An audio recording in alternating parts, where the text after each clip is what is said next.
Olá a todas e todos, como vão? Sejam muito bem-vindos ao canal Devorando Letras. Para quem não me conhece, eu sou a professora Carol e hoje eu vou contextualizar historicamente o surgimento do romantismo no cenário europeu, e todo esse estudo está inteiramente alicerçado à perspectiva teórica do Vítor Manuel de Aguiar e Silva.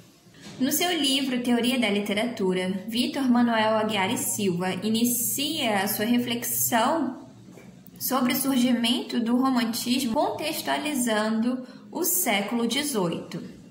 Nós sabemos que o século XVIII é marcado pela Revolução Industrial e esse é um período histórico de crise.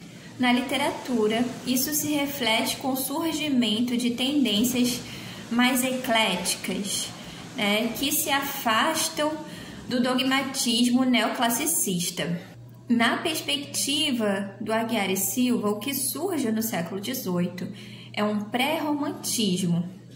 Nesse pré-romantismo, há uma valorização do sentimento e um afastamento do racionalismo tão defendido, tão bem quisto pelo iluminismo, pelo neoclassicismo. A partir daí, a literatura passa a devassar os segredos da interioridade humana. Nessa primeira geração de egotistas, surge uma literatura confessionalista, e aí o Aguiar e Silva cita como exemplo os sofrimentos de Jovem Werther do Goethe, que é um romance epistolar, no qual a personagem protagonista revela pouco a pouco ao leitor, por meio de cartas, epístolas, os seus conflitos internos, os seus conflitos com a sociedade de uma forma geral. A sensibilidade desses sujeitos românticos protagonistas, por vezes, aparece de uma forma mais terna e tranquila e, por vezes, aparece de uma forma mais devastadora, mais desesperada. Isso costuma ser representado por meio das relações afetivas estabelecidas entre o sujeito romântico e a natureza. Então, a paisagem natural, nessa nova proposta artística, costuma enfatizar o estado de espírito do sujeito romântico. Então, quando essa sensibilidade se apresenta de uma forma mais terna, mais tranquila, o romance costuma apresentar as belas paisagens, e quando essa sensibilidade aparece de uma forma mais desesperada, mais angustiada, costuma-se enfatizar cenários noturnos, cenários sombrios, porque a natureza acaba agindo como uma extensão da interioridade do sujeito romântico. Devemos notar, então, que os modelos referenciais para essas criações literárias passam a ser substituídos. Então, se o neoclassicismo se valia da referência da literatura clássica grega, a partir do pré-romantismo, a maior referência passa a ser Shakespeare, e não mais a tragédia grega. Devemos observar ainda que o vocábulo romântico vem do advérbio latino romanice, que significava a maneira dos romanos. Essa era uma designação para aquilo que era considerado como uma língua vulgar, e depois passou a designar também literatura em verso ou prosa escrita em língua vulgar, que expressava aventura fantasiosa, absurda, ou de gosto irregular, mal esclarecido. No entanto, à medida que a imaginação passa a ganhar importância na cultura europeia, o romance, o romântico, passa a designar aquilo que agrada à imaginação. Para pensar de uma forma mais clara sobre a natureza da literatura romântica, Schlegel propõe um pensamento que opõe a proposta da literatura clássica da literatura romântica. Nessa perspectiva, a literatura clássica é definida como aquela que exclui todas as antinomias. A literatura romântica, por sua vez, é aquela que se compraz na simbiose dos gêneros e dos elementos heterogêneos. A literatura clássica procura configurar um mundo ideal, estruturado numa harmoniosa legislação. Já a essência da literatura romântica se encontra alicerçada na aspiração pelo caos incessante. A arte clássica é simples e clara, e a arte romântica, por sua vez, é fragmentária e aparentemente desordenada. O romantismo, propriamente dito, passa a dominar na Europa a partir do século XIX, unificando aquelas culturas na mesma concepção de poesia, da natureza da imaginação poética e da relação do homem com o mundo. A concepção do eu como realidade primordial e absoluta é um dos elementos mais importantes da arte romântica. Nessa tendência artística, a consciência de si representa o princípio absoluto de todo saber, e no qual o verdadeiro conhecimento exige que o homem desvie o olhar de tudo quanto o rodeia e desça para dentro de si próprio.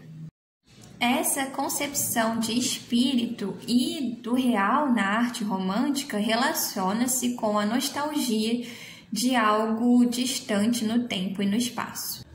Schlegel define a poesia romântica como uma poética universal e cuja insatisfação permanece perpétua. Dessa forma, a poesia romântica permanece continuamente nova e não pode ser esgotada por qualquer teoria. O herói romântico costuma ter uma feição titânica, agindo como um rebelde que se ergue altivo e desdenhoso contra as leis que o oprimem, desafiando a sociedade e até a própria figura de Deus. No entanto, esse herói se depara com a impossibilidade de realizar o absoluto, e daí surge o pessimismo e a procura pela solidão do sujeito romântico. Essa é a ideia do mal do século, a doença indefinível sofrida pelos sujeitos românticos, que entedia a vida e faz com que o sujeito deseje a própria morte. Da consciência do caráter antinômico da sociedade surge então a ironia da arte romântica, do sujeito romântico em eterno conflito consigo mesmo e com o mundo que o rodeia. Então, desgostado com a realidade e em conflito perpétuo com a sociedade, dilacerado pelos seus próprios demônios, o sujeito romântico busca pela evasão. Evasão no sonho, evasão no fantástico, evasão na orgia, na dissipação, evasão no tempo ou no espaço. E o que seria então essa evasão no tempo e no espaço? A evasão no espaço conduz a poética romântica ao exotismo, ao gosto pelo que é considerado na cultura europeia como primitivo, representado de uma forma fiel à cor local de uma determinada região, de uma determinada cultura. E a evasão no tempo, por sua vez, conduziu a poética romântica à glorificação da Idade Média. Os românticos da primeira geração consideravam a Idade Média como um período de estabilidade e segurança sociopolítica, cultural, como um período histórico em que cada nação se revelava na sua pureza originária.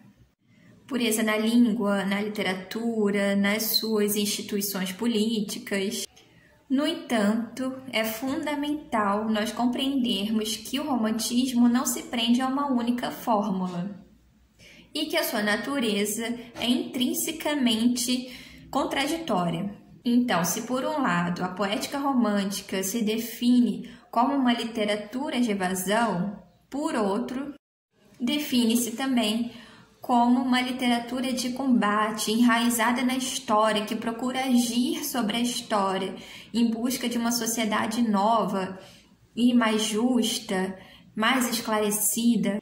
Essa é uma literatura que se expressa como uma manifestação da modernidade atraída pelo passado. Exprime novos tempos em reação ao dogmatismo greco-latino, que preza pelo excessivo, mas ao mesmo tempo também se configura pela enorme capacidade descritiva. E uma questão muito importante para a qual devemos chamar atenção é a valorização do inconsciente no romantismo. Então, o ideal religioso nessa poética integra-se ao misticismo. O sujeito romântico cultua Deus por meio da contemplação e da sua integração às montanhas, às florestas, ao mar, às montanhas, em meio à sua relação com a natureza. A filosofia de Swedenborg é muito importante para essa concepção do romantismo e, posteriormente, inclusive, para o simbolismo. Então, caminhando para o final do nosso estudo de hoje, é importante fazermos algumas considerações. O romantismo é uma das tendências mais importantes da história da literatura. Isso porque é uma poética que libertou a criação literária do dogmatismo neoclássico. Então, a partir da ascensão do romantismo, algumas formas clássicas, como a ode, a égloga, passam a ser substituídas por novas formas, como o romance psicológico, a comédia de costumes, e passa a ver o abandono do imaginário relacionado à mitologia grega, uma vez que a proposta da arte romântica é uma aproximação da realidade da vida, do sujeito comum.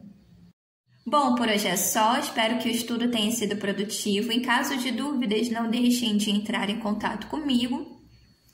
E na próxima etapa trarei as reflexões teóricas do Antônio Cândido sobre o romantismo no Brasil, que tem muitas especificidades.